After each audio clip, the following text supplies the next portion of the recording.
is site 49.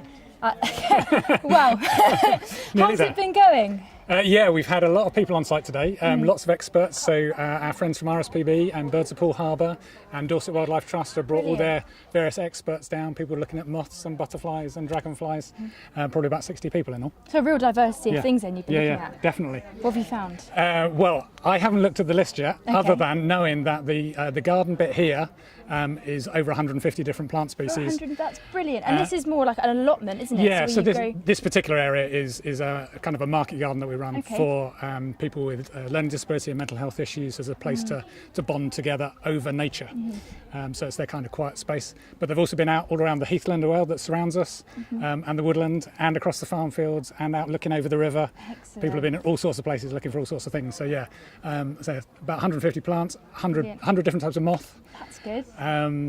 A little owl and its mate, so sitting in the trees. That's so good. Yeah. And to see those are so special because they're in decline. They used to be relatively common. We think it's one pair that were across the other side of the harbour. Right. That somebody recognised that they were there and they're not there anymore, and they've turned up here in the last few weeks. Oh, that's interesting, isn't it? So we hope they're going to stay.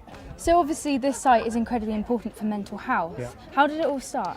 So we're Livability, we're a national charity. We have residential care homes all around the country. This one is a particularly special site, 350 acres of heathland and farmland and gardens. We've got everything from a specialist spinal care injury unit, which is people who've suffered spinal cord injury, come out of hospital and they're on their way home, but this gives them a transition to get used to what life's going to be like.